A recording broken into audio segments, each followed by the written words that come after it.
How have you been doing? How have you been doing?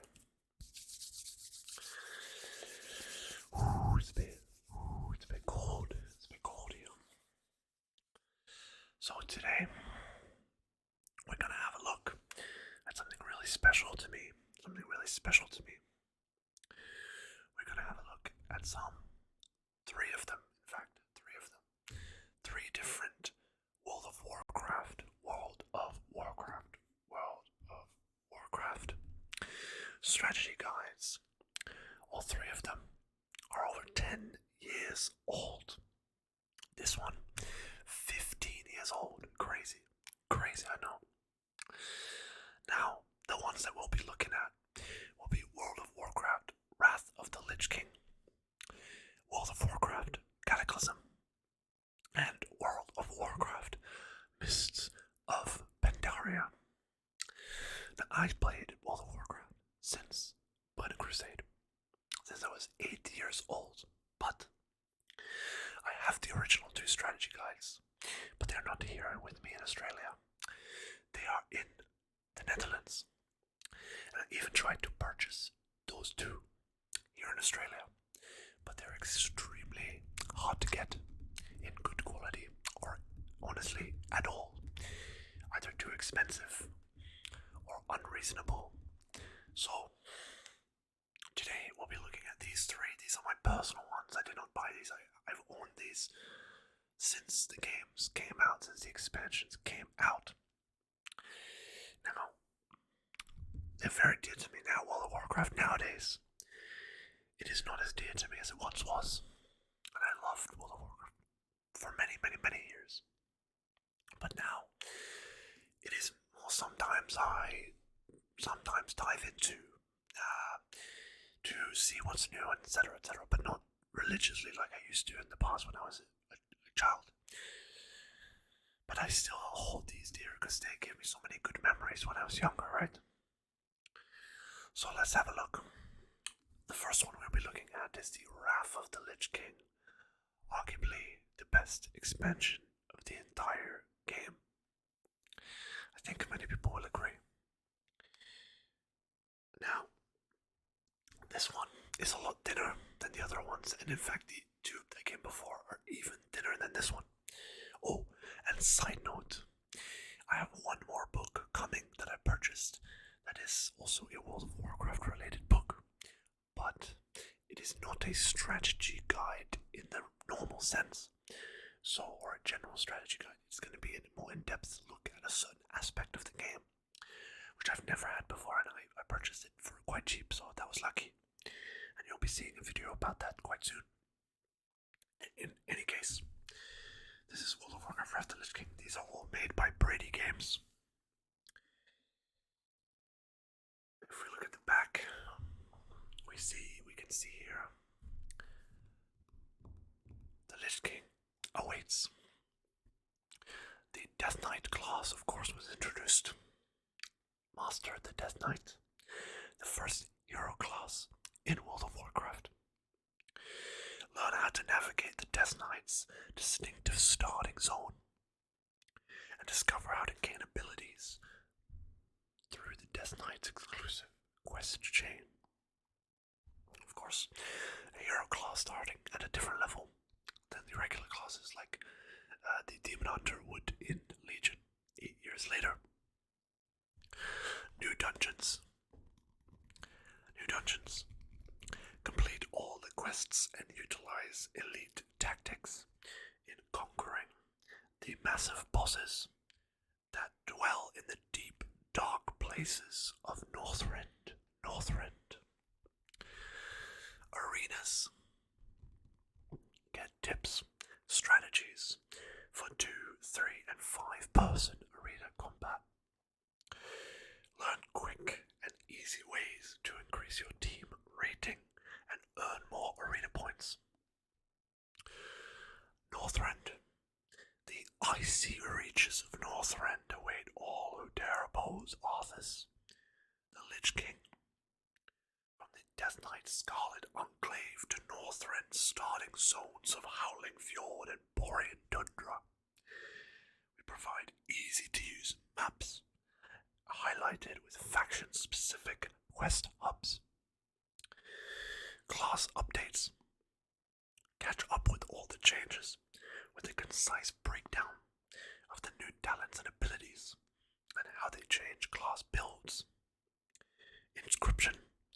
Get a comprehensive breakdown of Inscription, the all-new recipes for every crafting profession.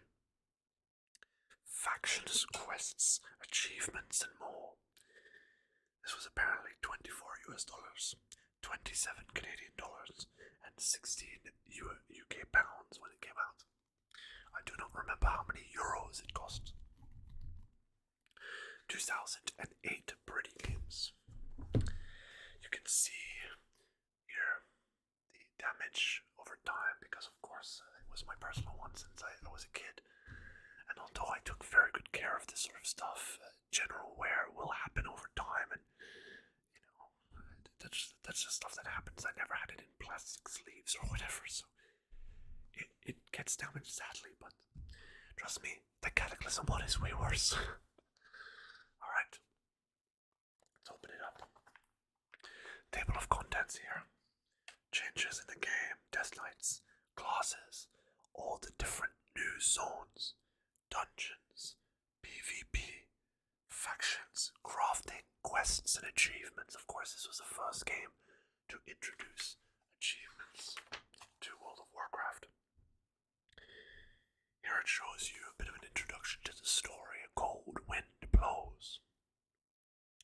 Although the battle for Outland still rages, both the Horde and Alliance have been forced to move their focus back to Azeroth and look northward towards the cold, forbidden continent of Northrend. So you'll find an extensive list of everything that is important back. I mean, you gotta understand, this is so outdated, it's unbelievable. Of course, there's been 15 years of content, and some good, some bad, but there's been 15 years of content, and, well, this is certainly no longer relevant, but it's still interesting to go back and look at the things that were new at the time, and certain things were so impactful, like achievements. Some people don't care about them at all, but some people, they just play for the achievements now, and it's very interesting to see the differences between the players. Some players just don't care.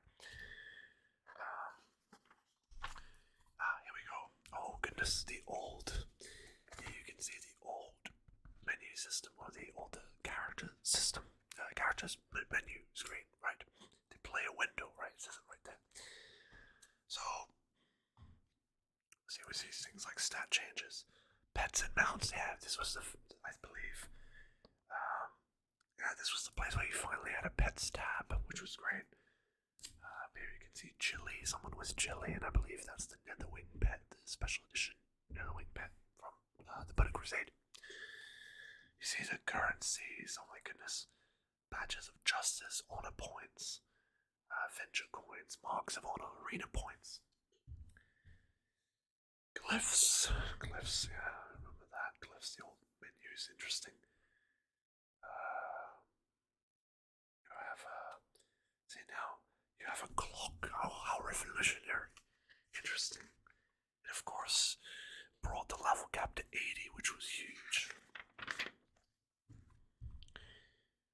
So we have a calendar.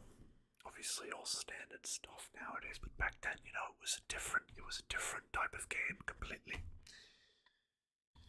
Aggro warnings, things like this. Here you go. Cold weather flying, yeah.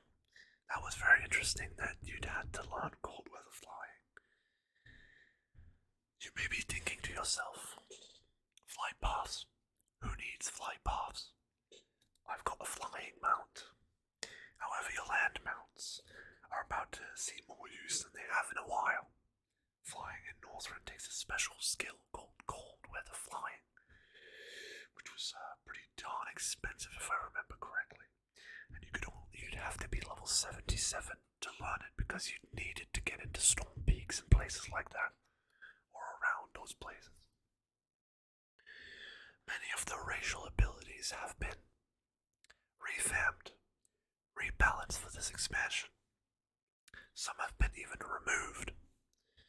So we see Blood Elves, we see Arcane Affinity, Arcane Torrent, Magic Resistance. Draenei, we see Gem Cutting, Gift of the Naru, Heroic Presence, Shadow Resistance. There's a lot of these. Dwarves have Find Treasure, Frost Resistance, Gun Specialization, Mace Specialization, Stone Form. Gnomes have Arcane Resistance, Engineering Specialization, Escape Artist, Expansive Mind. Humans come with Diplomacy, Every Man for Himself, still a relevant ability to this day. Mace Specialization. Now you gotta remember this was at a time where you'd still have to level up your weapon skills, and of course then after that weapon skills disappeared, probably for the better, but it was a pain because you couldn't use a different type of weapon because you'd have to spend so much time grinding it up, because if you didn't do it while leveling, you'd have like one level skill at like 600 and the rest at 1, and it'd just be terrible anyway. Nature Resistance for the Night Elves, Quickness, Shadow Melt, of course still exists, Wisp Spirit. Orcs have the Axes, Blood Fury, Command, Hardiness. Taurens have Cultivation, Endurance, Nature Resistance, and War Stomp. That's interesting. Priests no longer have distinct spells for each race. That's an interesting change that they made.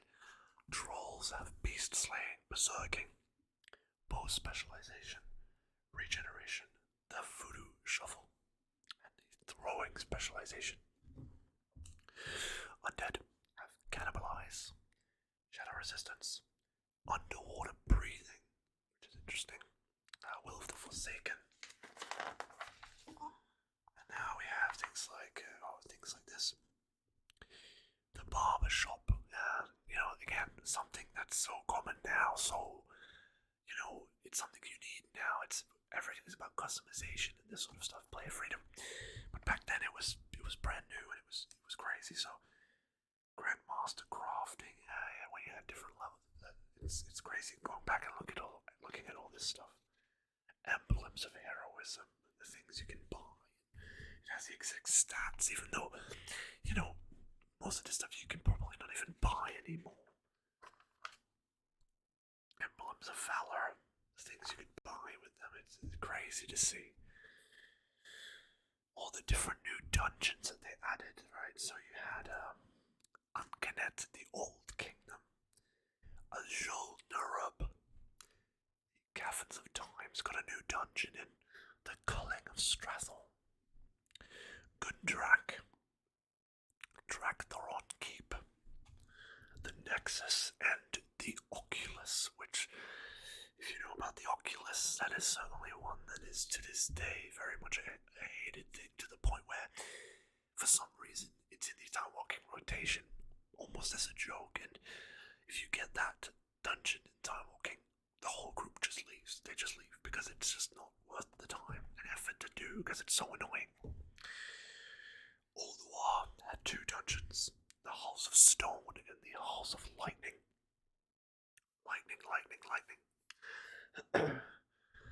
Woodguard Keep, Woodguard Pinnacle, which of course dropped an incredible blue proto-drake, which is such a famous, incredible, awesome mount, which I personally do have, thankfully.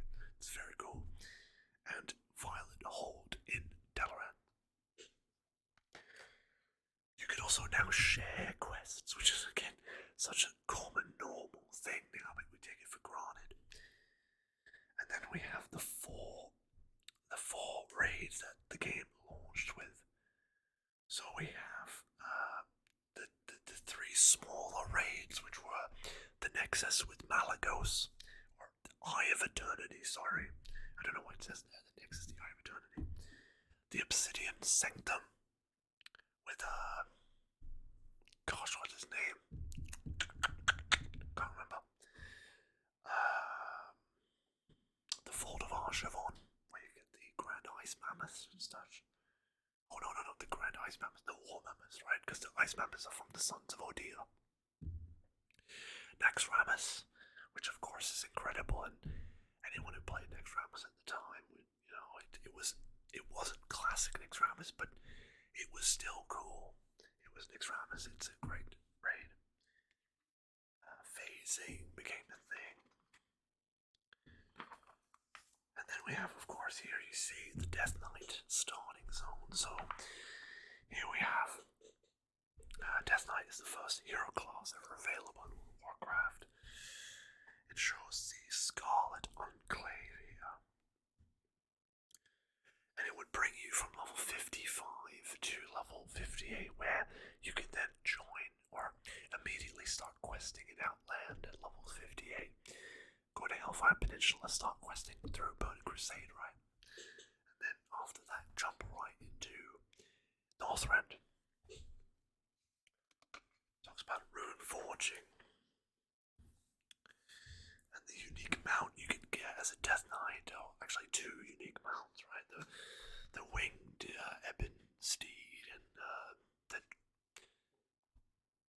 steed of the ebon blade, or something like that. A winged griffin of the ebon blade. Yes, a very interesting starting zone, which again, that doesn't exist anymore. Shame, because it was a good time. I remember it being fun. It shows you all the different quests. Really, like you wouldn't expect this, but it's very in depth, which is cool. For the time, of course, again, this is pointless now. To the point where even classic WoW,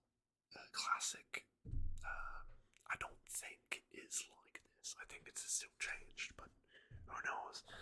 This is obviously interesting to me because I main a Death Knight, so you have things like you have blood here with Blood Boil and Death Pact, Pestilence, and obviously the different presence: Blood, Frost, and Unholy Presence, Blood Strike, Blood Tap, and Dark Command.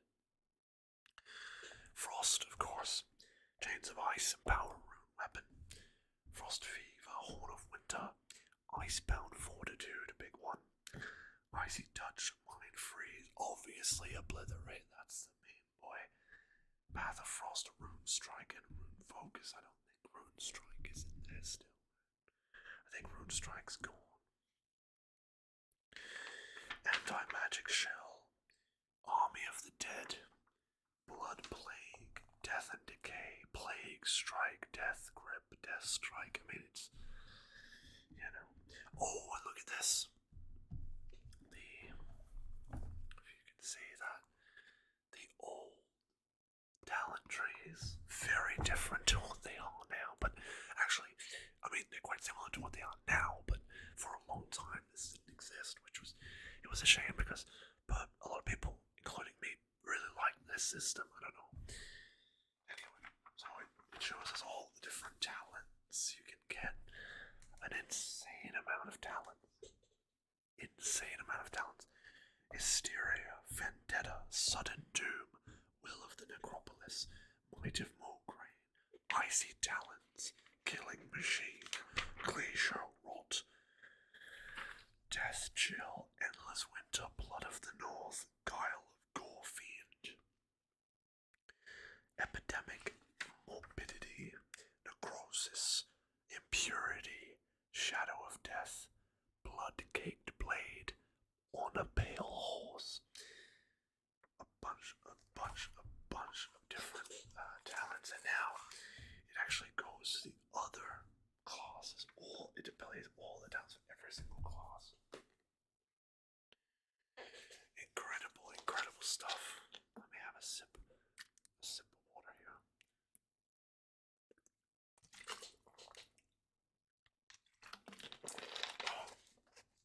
Okay. Here we have Barkskin, Cyclone, Nature's Grasp, Soothe Animal, Teleport, Moonglade, yeah. A classic. That's balanced druids for you. their bear form, their aquatic form, their flight form, their dire bear form, their travel form, their swift flight form. It's crazy. So many different abilities. And then balance. Wait. Oh, that's the talents, okay. See, Restoration really didn't have that many in comparison. This is all still true. Look at that. Crazy detail, but very welcome, of course.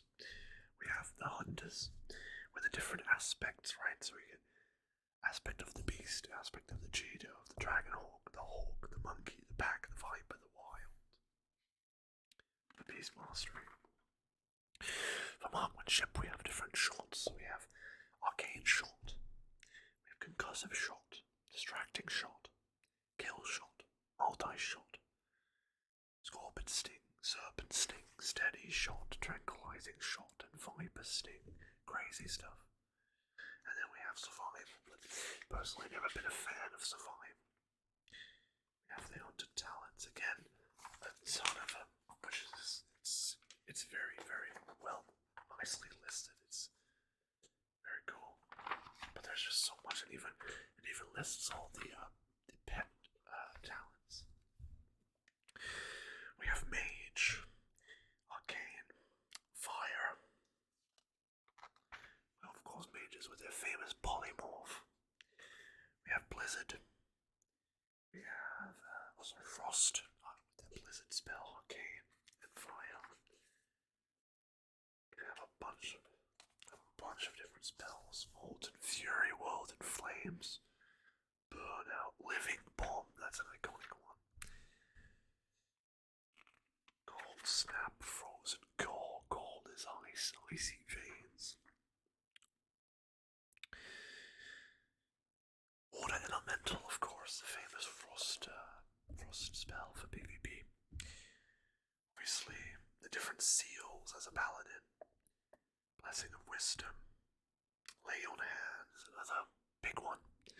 Seal of Light, Seal of Wisdom. Divine Intervention, Divine Protection, Divine Shield. Oh, and of course, the Protection Paladin with a different hand. So we got Hand of Protection, Hand of Freedom, Hand of Salvation, Hand of Sacrifice. Yeah, it's crazy. We have the judgments, Judgment of Justice, Judgment of Light, and Judgment of Wisdom. And every single one, every single spell, it describes what it is, and it's great. Obviously, none of these do what they did back in the day, or very few of them do still. Then we have priests, disciplined priests, with their power words like fortitude and shield. We have holy priests and shadow priests, martyrdom, enlightenment, pain suppression, borrowed time, rapture, divine ages. We have so many spells. I mean, you could go on all day. What do we have here? Okay, we have ambush, assassination, rogues. Yes, subtlety. Subtlety rogue is my favorite. It has things like backstab, which is iconic spells or abilities for rogues. Hunger for blood, repulsed, cut to the chase, to slice and dice, sprint, nerves of steel. Dirty tricks, master of deception, honor among thieves. Hemorrhage, not backstab, shadow step. That's it. That's what I was about to. What I was about to say, but that's amazing stuff. Cheat death, slaughter from the shadows, shadow dance. Then we have the shamans with their chain lightning, earth shock, lava burst, flame shock, and X. The enhancement shamans with astral recall and bloodlust and all the different types of totems. Nature resistance, frost brand, frost resistance, strength of earth, stone skin. Wrath of Air. Incredible. Restoration. With a chain heal, of course. Then we've got Warlock with Affliction, Corruption, Curse of Doom, all the different curses. Curse of Doom, Agony, Recklessness, Elements, Weakness, and Tongues. Demonology with things like Health Funnel, and their ability to create fire stones, elf stones, and soul stones, and the Ritual of Souls and the Ritual of Summoning. Then, Destruction, with a very, very small list of spells here. Hellfire, Immolate, Incinerate, Rain of Fire, Soul Fire, Searing Pain, Shadow Bolt, and Shadow Flame.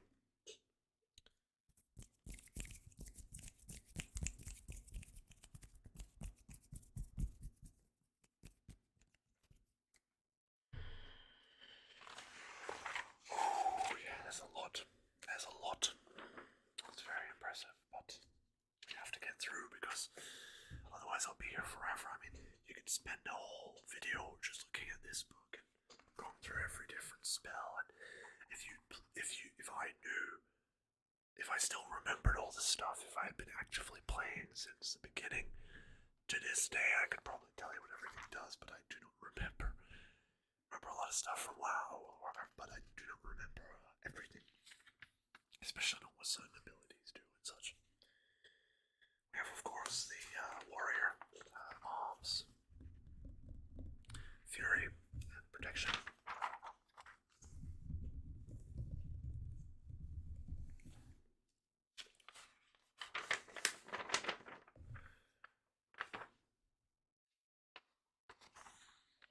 Here we go. New zones. So this shows off Northrend, as it were. So here we have. Trying to show this off. Sure. Anyone who's watching is quite familiar. That's the Borean tundra. With the Nexus on the left. I'll put it down. The Nexus in Kuldara. The Temple of Engila. Amber Ledge. Warsong Hold, of course, the main Horde stronghold in Borean Tundra, with Garish's Landing. The Riplash Ruins, and which is inside of the crease, which is a bit hard to see. Valiant's Keep, right there, in the middle. That's Borean Tundra. A huge amount of places to visit. Then we have the central zone of Crystal Song Forest, with, of course, the capital city of Dalaran. And the decrepit flow leading from the Ice Crown all the way to the Forlorn Woods, with Windrunner's Overlook and the Sunreaver's Command in the east.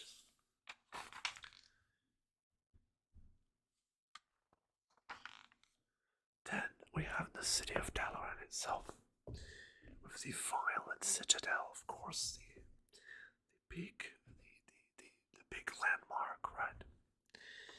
We have Sunreaver's Sanctuary, the Silver Enclave, the Violet Hold, a large number of shops and places to visit, crafters and things like this, vendors, and of course, the infamous Underbelly. Then we have Dragonblight, a very significant zone for many reasons. We have Azul Narub. We have Nexramis over here. We have Winterguard Keep in the middle. And in the very center of the zone we have the Whelmrest Temple. The Obsidian Sanctum, the Ruby Sanctum, the Dragon Soul itself, New Hearthclan, and all of the different sanctums of the different dragonflights.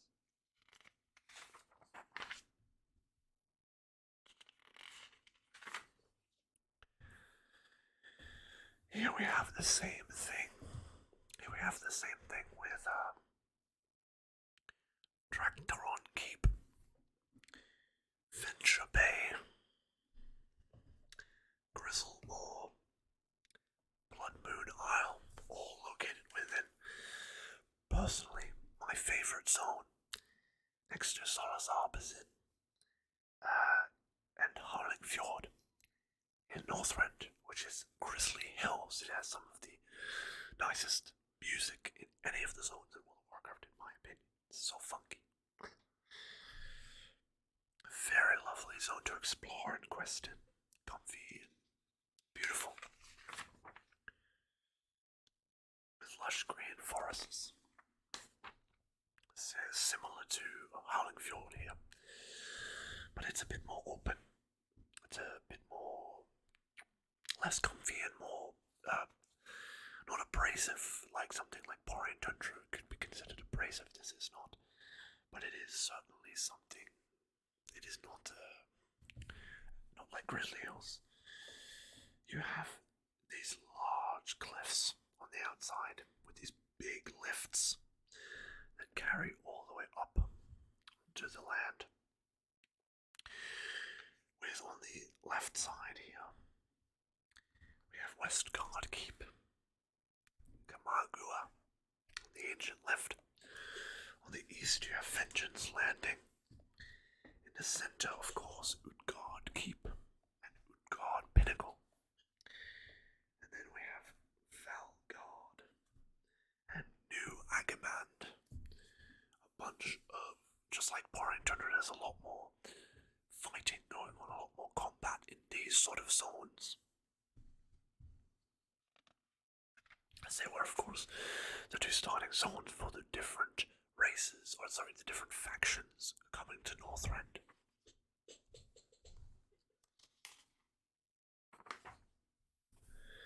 And here we have the final zone itself. It's done in a bit of a strange order, perhaps by, I believe it's done by alphabetical order. This is Ice Crown, of course, in the center, the Ice Crown Citadel where the Lich King resides. But you have all kinds of places, like on the west you have Onslaught Harbour, where the Scarlet Crusade, or the Scarlet Dawn perhaps, that's their base of operations. We have the Argon Tournament, which isn't even shown on the map here, because obviously it was before that this came out and launched. The Argon Tournament didn't exist yet.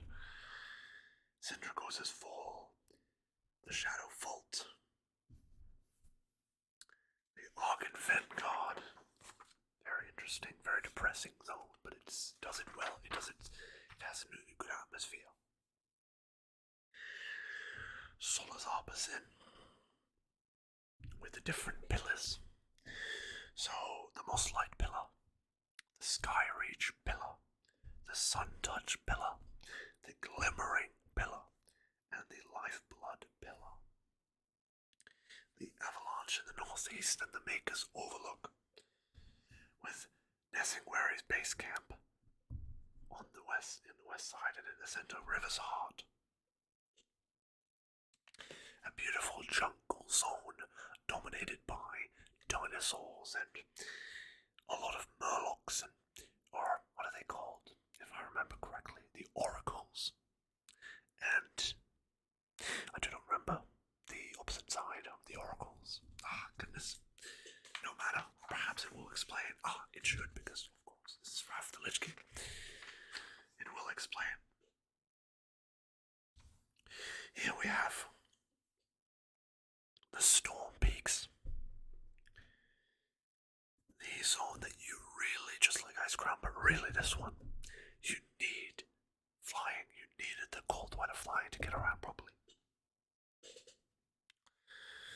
We have Ulduar, of course, the main site, the main attraction of the zone.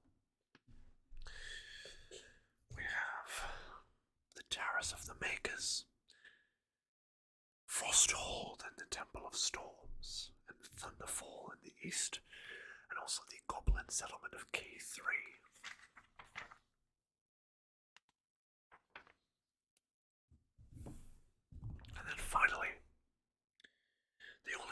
that's not displayed here is Winter Grasp, but that's an open world PvP area, so that makes sense.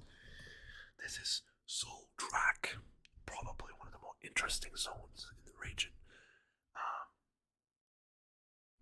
In the south we have Draktaron Keep, and at the very end we have Gundrak. On the west we have Abbot Watch, Light's Breach, and then the Argan Stand.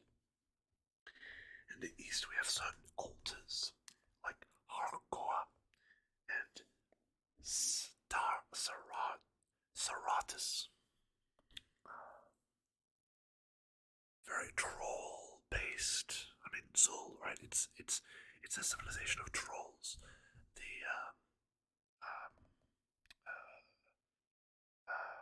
Drak. I believe it's Drakari, right? It's, Drakari or Gundraki. Gurabashi, no, it's not Gurabashi, and it's not Drakari. No, it is Drakari because it's not Faraki. You have Faraki, Gurabashi, and Amani. No, that's the Drakari trolls, right? Yes. Sorry about that. Yeah. Ah, there we go. The Drakari ice trolls. Perfect. There we go.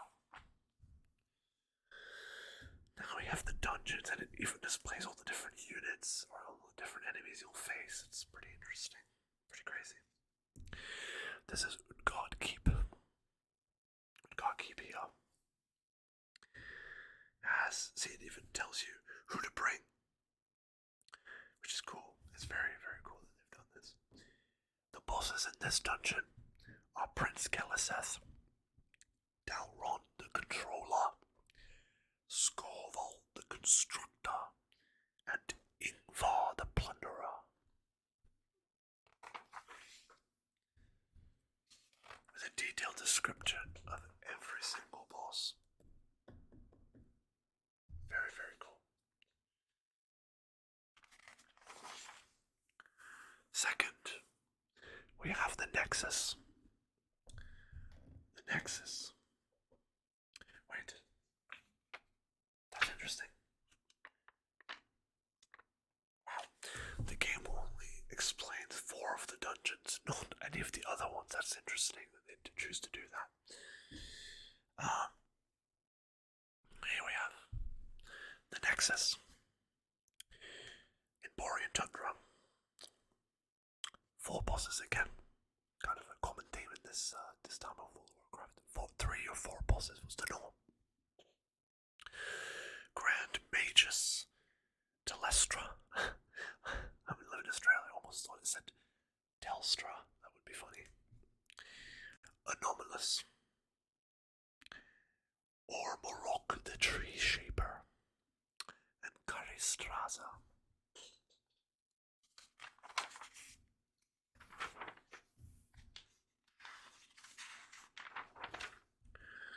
Then we have a famous, obviously a very important place called Azul-Narub. And I remember a lot of people not being very happy that such a lore-intensive, important place was reduced to just being a dungeon, a 5-man dungeon you can complete in an hour, which is wild. But then, anyway, yeah. So they could have done a lot with that, but whatever. The 3 boss dungeon includes Krekthir the Gatewatcher, Hadronox, and of course the famous and important Anub Arak, who was we can get into the lore of World of Warcraft at some point too. That would be very fun. I just, not to spoil anything, but I do have a large World of Warcraft encyclopedia, and I would love to do a very long, intense video about that one time and really go through all the characters and every single event in the history of the game. That would be amazing. So, but here we're just having a look through the Wrath of the Lich expansion at launch. So let's stay focused. And in fact, I'm gonna cut these videos into 3 because I've already been talking for 40 minutes and we're not even only halfway through the book, and the other 2 are far bigger books. So we're making it into 3 parts. Might as well, so I can spend more time on the books individually, right, without rushing through. I don't like rushing through them. We're here to relax and have a good time, not rush. And then finally, that the book describes is Dractharon Keep, which is in Grizzly Hills. 4 bosses this time. Droll Gore, Novos the Summoner, King Dread, and the Prophet Tharonya.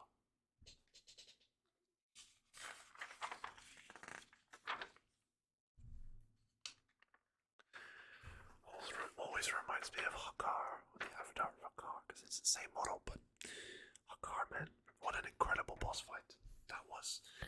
Anyone who's played classic or pre-Cataclysm, Zul'Gurub and Zulaman, incredible stuff it was, incredible times it was. Now we have arenas, which I don't know anything about. I don't know a single arena in my entire lifetime of playing World of Warcraft, and I've been playing for 17 years. So this had Ruins of Lordaeron, the Ring of Trials in the Grand, and the Circle of Blood, the Dalaran Sewers, and the Ring of Valor. A bunch of stats for items that are completely irrelevant now. More of the same. More of the same. More of the same. More of the same. Okay, it's not gonna be. Oh my god, there's so much of it. Oh my goodness, look at that. Incredible. And then we have the famous World PvP that was introduced with Wintergrasp, and of course, then would follow with Cataclysm, would have Tol Barad. Mists would have. What did Mist? I mean, I guess the Isle of Thunder and maybe even Timeless Isle had a lot of PvP, I suppose. But yeah, you had vehicles. Been making too many videos today. And of course, the big. I think the Strand. It's a retired battleground that doesn't exist anymore. Strand of the Ancients. I remember it being really fun. I don't know if it's actually retired, but I think it is. I think you can't play it anymore. You haven't been able to play for a while, I reckon. And here we see the different factions. So let's have a look. Since we're having an in-depth look at the book and looking at the other ones, which I have over here, you can hear. We're just having a look at this. Okay, so, oh, excuse me.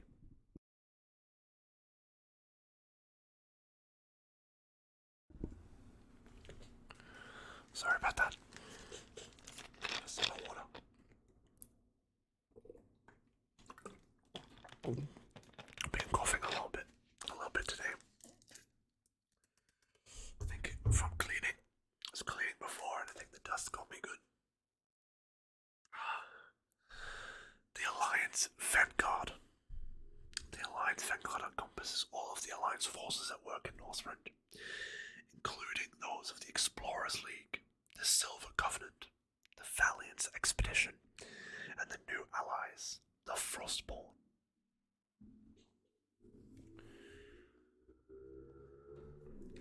The Explorers League.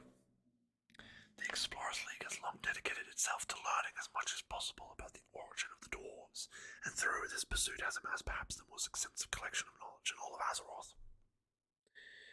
This connection of knowledge has led them into Northrend, seeking scraps of knowledge left behind by the Titans.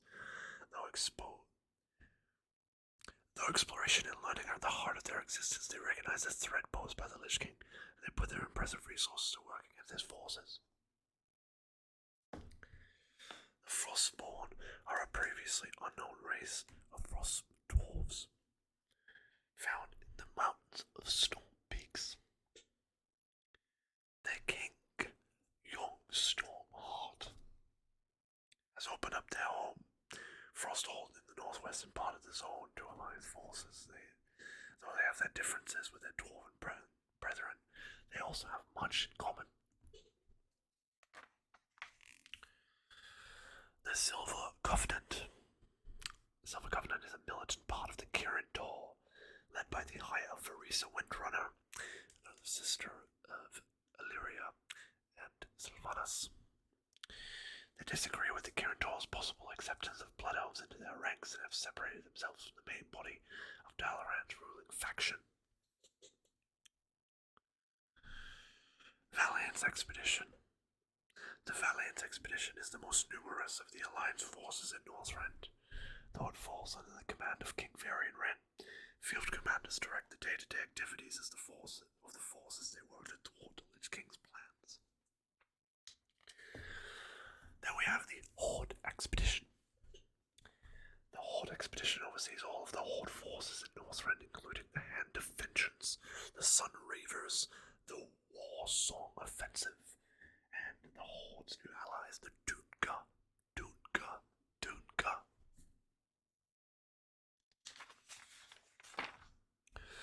The Hand of Vengeance is the Forsaken division of the Horde forces here in Northrend.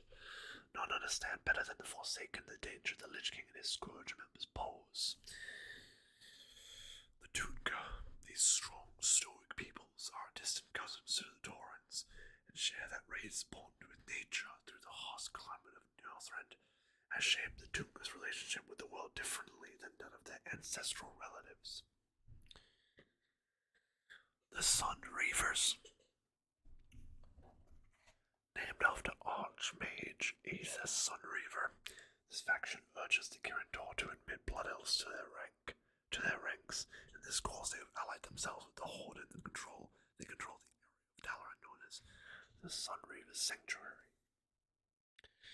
And of course the War Song Offensive led by Garrosh Hellscream.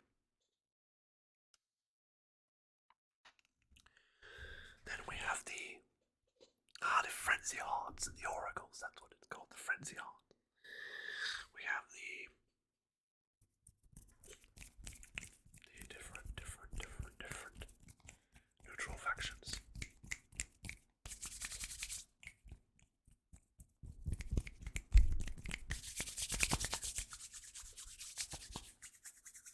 Okay, that's enough. Argon Crusade. The Argon Crusade was formed when Tyrion Fordred claimed the Ashbringer, assumed a leadership role over the Argon Dawn, and drove back the Lich King forces at Light Hope's Chapel. Though they forced him into a retreat, they realized the danger the Lich King poses, and the two factions united as the Argon Crusade to push the fight into Northrend. I don't think I read that right, but that's okay. The Argent Crusade has a large presence on the continent, primarily in Zul'Drak, at the Argent Stand and Light's Breach, in Dragonblight and Light's Trust, and in Icecrown at the Argon Vanguard. Oh, excuse me. The Frenzy Heart tribe. The Frenzy Heart is a fierce tribe of Wolvar, driven from their homeland by the Scourge. They claim land in Solazarpazin as their new home. Their warlike ways have caused conflict with the Oracles, Gorloks native to Solazarpazin. Though they don't trust easily, they are not above rewarding adventurers for aiding their cause. Of course, the Oracles, similar, they are not Murlocs, they are Gorloks, my mistake.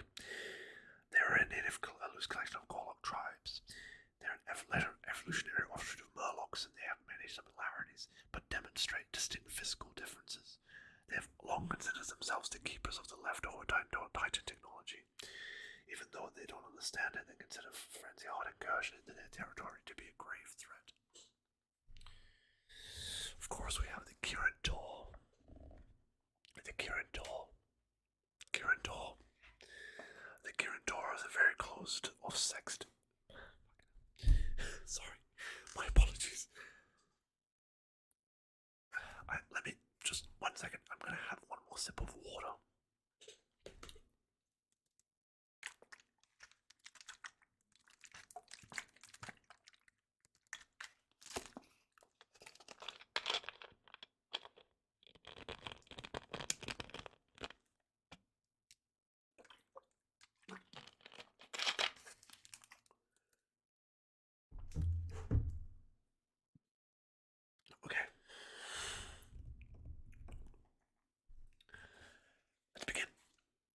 Kirintor is a very closed sect of magic users united to study and protect magical knowledge and artifacts. They rule the floating city of Dalaran, having recently moved the entire city from the shores of Lake Lordaeron to the skies above Northrend. Though they are ruled by Ronin, who can be found in the Violet Citadel. The Kirintor has recently seen a schism in its ranks between the Sun Reavers and the Silver Covenant, pursuing their own agendas within the Kirintor. The Knights of the Ebon Blade. Knights of the Ebon Blade. Having once followed the Lich King, the Knights of the Ebon Blade have broken away from his control under the command of a High Lord Darian Mulgreen. Though they remain tainted by the touch of the Scourge, they have allied themselves with both the Alliance and the Horde to work at bringing down the Lich King. Their main base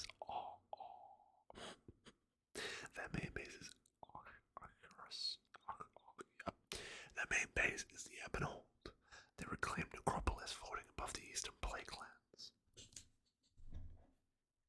And as you know now, floating above floating above the Broken Isles. Or Broken Shore, I suppose.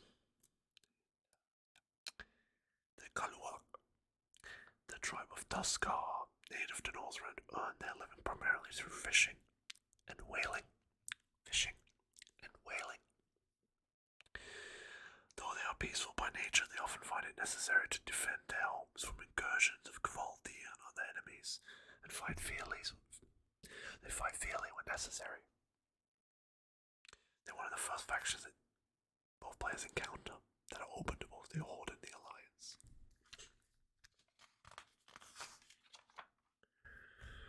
You thought we were done? Oh no, son. The sons of Hodia are an aggressive race of frost giants living in the storm peaks. They make their home at Dun Novalaeum, the ice-carved settlement in the far eastern part of the region. These giants are aggressive to most travelers, but you can earn their trust through a series of quests, beginning with They Took Our Men in the Goblin Camp K3. This begins a long and extremely entertaining questline involving Brunallar village and Thorum, which leads you to Dun Novalaeum.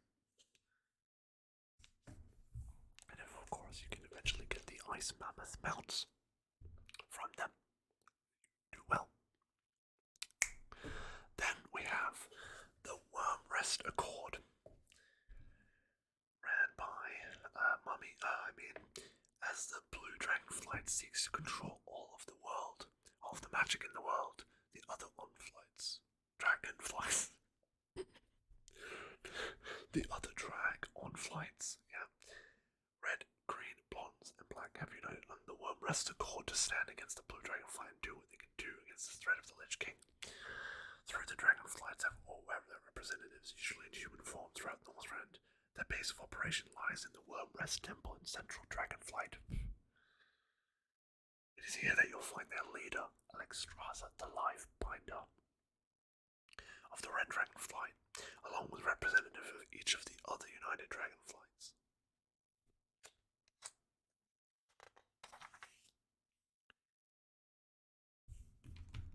And then we have crafting, we have inscription, and all of the recipes and things. The different glyphs and scrolls you can make. Alchemy, of course, with potions and such. Blacksmithing, cooking, enchanting and engineering. First aid, jewel crafting, fishing, herbalism. Apologies. Leatherworking and mining. And then skinning and tailoring.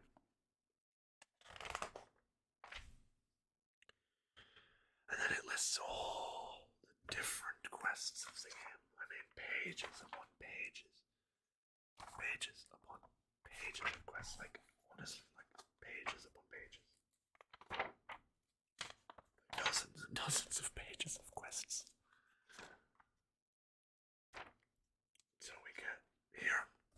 achievements, which is, I mean,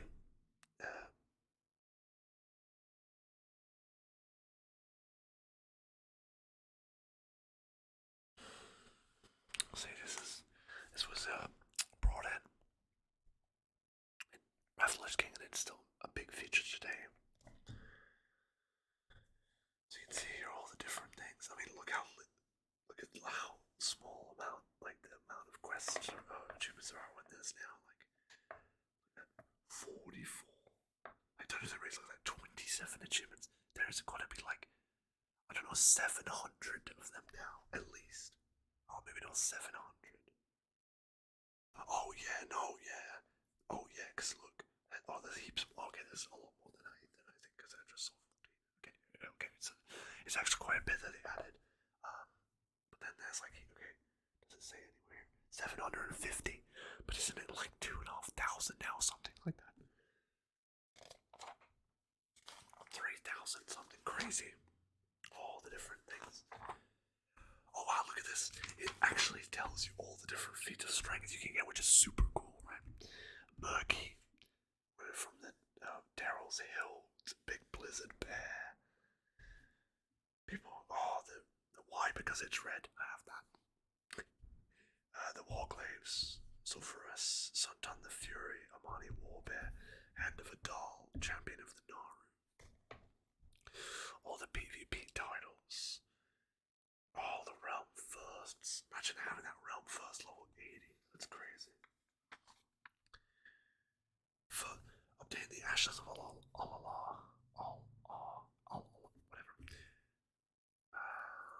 Heroes of Shatrath. Okay, I'm not gonna rant about it, but I'm gonna point it out. My first World of Warcraft account, I had the Frostworm Whelp.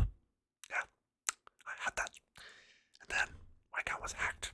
And even though I owned the collector's edition, I never ever had that again, because obviously I had to use a regular version of Wrath of the Lich King from my account, which is, oh, it makes me angry to this day, because I do have a collector's edition of Wrath of the Lich King. I want my Frostworm anyway. That aside, damn, order of one of the original epic mounts that are no longer available. I mean, God, they were no longer available in 2008, man. Friends in high places. Recruit a friend program, yeah. So wild. So wild. Wild to see.